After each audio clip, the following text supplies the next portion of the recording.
So I wrote a blog post over the past 2 weeks, and it went up yesterday, and you can see it there on the EdgeDB website, and it compares EdgeDB and Rust. And it does that because there's quite a few similarities between the two, especially when it comes to the philosophy and the developer experience. Like Rust is, as a lot of people know, you've got the strict compiler, and the reason the compiler is so strict is because correctness is important, and the reason why that's important is because you want as much going on at compile time, because if you don't fix things at compile time and you don't know how to, then you'll get errors at runtime, and debugging at runtime really sucks in comparison to having a compiler that can tell you, this is going to go wrong at runtime, so you need to fix it, and until you fix it, I'm not going to run your code for you. And that's what EdgeDB aims for as well. So it's also strict. Most databases are not strict. Like they don't. Some of them don't have types at all.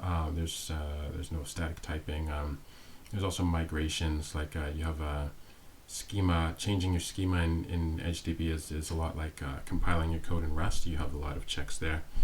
And so anyway, this blog post gets into that, and it's quite long, but it's also quite long because at the very end there's like an appendix. If you're a Rust developer and coming to EdgeDB for the first time, there's you probably have a lot of patterns that you want to use that you're used to, and it's nice if you can have an equivalent. And in EdgeDB, a lot of the time there's either a direct or like a really similar way to do some of the things you're used to.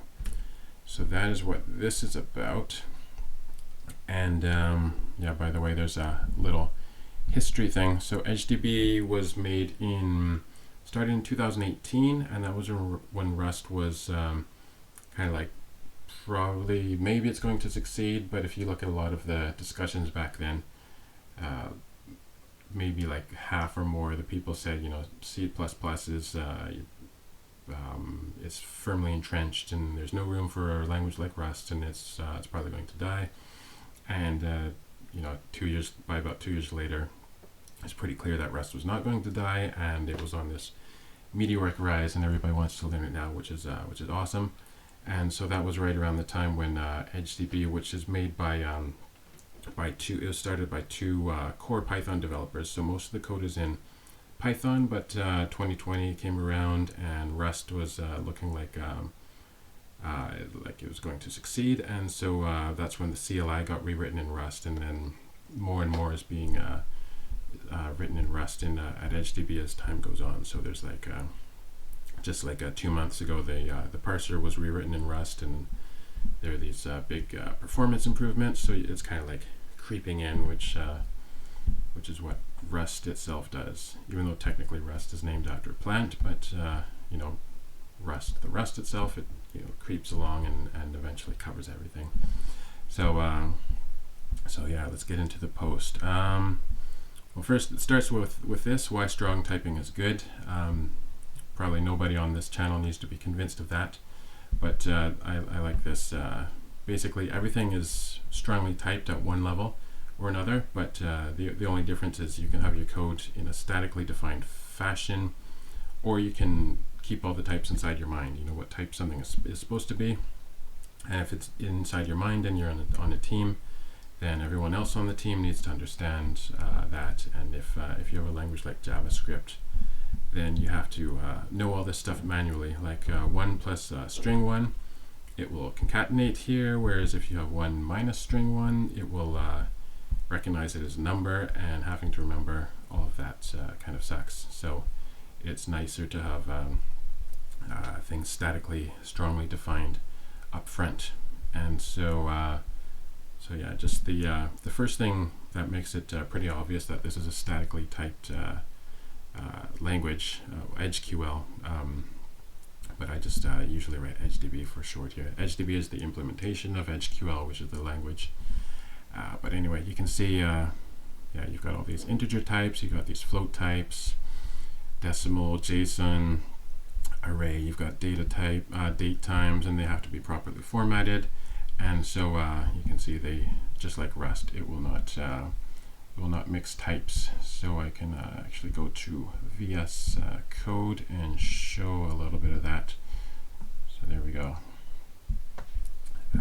Let's just make sure that we are okay. So let's say you got 9 and you want to concatenate it with a string 9. It is not going to let you do that because they're two different types, and so you can see right away, just like Rust, it's not going to do that. And then it also has these nice compiler hints, and they try to be as nice as possible. Not as good as the Rust ones, but that's the goal. And you can see in a lot of places it's pretty nice. Like right here, it says right away. How about doing a typecast? So okay, let's try that. So let's say int 32, or rather int 64 is the default.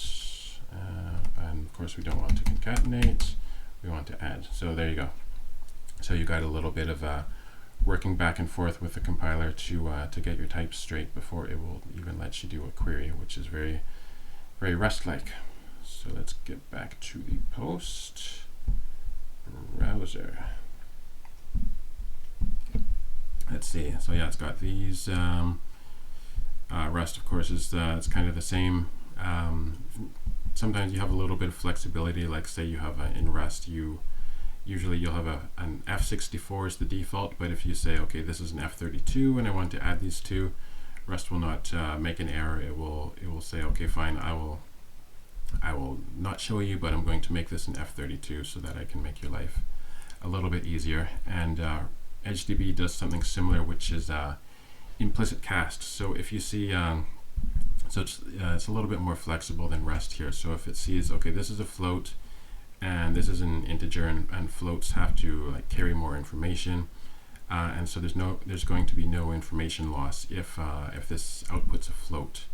And so this will this float plus integer will make a float, and then you can see, but it's still statically typed, because if you do, this output is float 64, then it'll say true, and if you say it's int 64, it'll say false.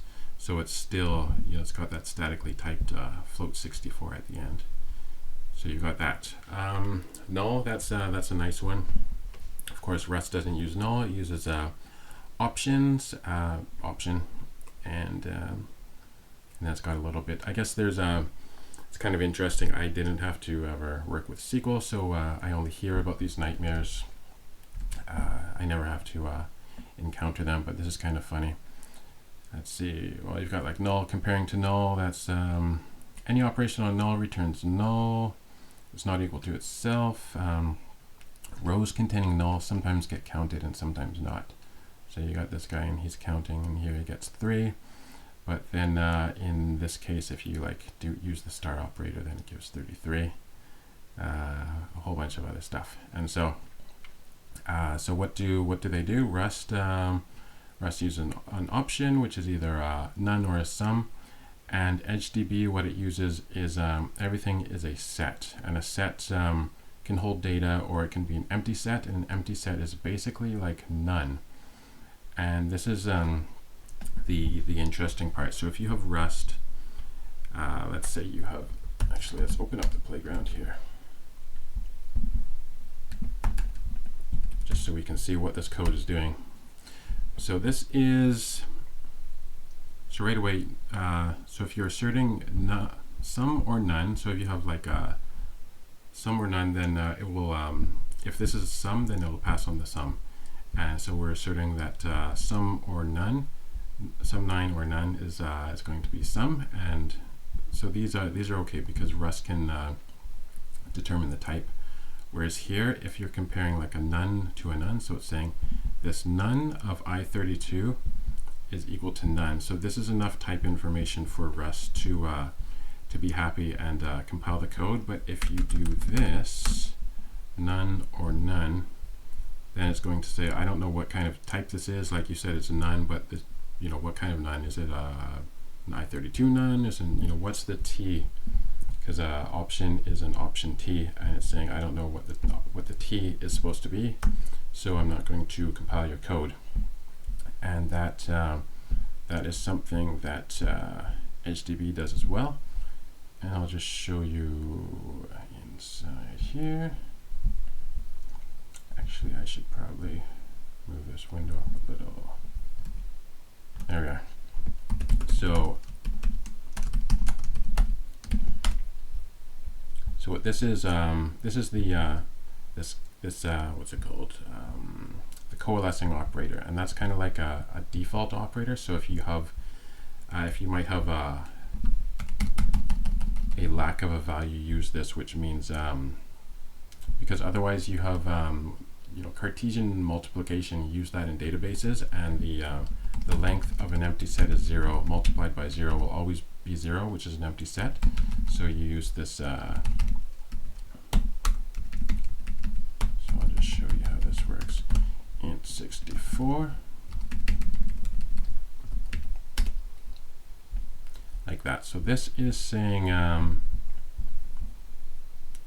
so selecting, this is like saying none or 9. So in this case, it's going to give you 9.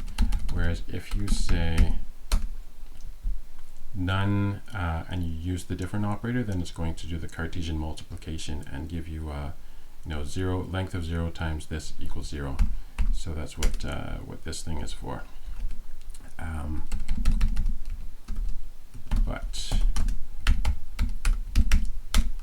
this here is the point, which is that if you have an empty set, then it's going to tell you what kind of type of empty set it is.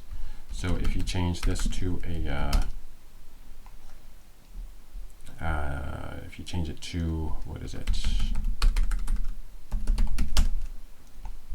There you go. So this one here worked because it outputs an int 64, whereas here it's not going to compare because an int 64 and a string are different types, and the same if you don't tell it what kind of type this is. Just like Rust, it's going to just see a none, and it doesn't know what kind of none it is, so it will not do your operation for you. So there's that. And you can see the examples here. That's pretty much what we just looked at. So yeah, this next one is really interesting because I didn't notice this until a long time later. But so it's a little bit hard to explain exactly what EdgeDB is sometimes because you know, is it? A lot of people think it's an ORM, and it's not. It's not that. It's also not. It's not trying to build everything from the ground up. It's actually got Postgres as the back end. But it's easy to explain to Rust developers because Rust has LLVM as the back end, and so you know, you compile your Rust code, but you have LLVM to do the code gen, and because of that, you don't need to Rust didn't have to build its own back end, and that's the same thing with. So it's working with this established technology. And LLVM is developing on its own. It's got its own team, and Rust developers don't really need to worry about it, except there's a little bit of like back and forth. But you know, Rust is not responsible for LLVM, which is nice. And that's basically the same thing with EdgeDB. You've got Postgres, and Postgres is you know, develops on its own, and there's a little bit of back and forth, but yeah, EdgeDB doesn't have to write its own back end, which is nice. And there's actually an interesting quote here where you can see, you know, why did Rust use LLVM? Because of this. We don't have to write a whole compiler backend. This reduces implementation and maintenance burden, blah, blah, blah, blah, blah. And that's exactly the same as EdgeDB. So we don't have to write a whole database backend. This reduces maintenance burden. We benefit from the large suite of advanced optimizations that the Postgres project has been collecting. So basically, it's almost the same. The only difference is EdgeDB is a little bit more, like, it exposes more things from Postgres. It's got that option here and there, whereas Rust, it's a little bit more divided. Like, you're not working with LLVM. It's way more in the background, but besides that, it's a pretty close analogy. The next one is so migrations. Migrating a schema is pretty close to the same experience as trying to compile your code in Rust. And so yeah, that's why this is called if it migrates, it works. That's because in Rust and in a lot of like functional languages, you see that if it compiles, it works kind of statement, because bugs are very, very few and compared to other languages. And so we can actually do this example here. So let's start with this schema. So I will go back to VS Code. There we go.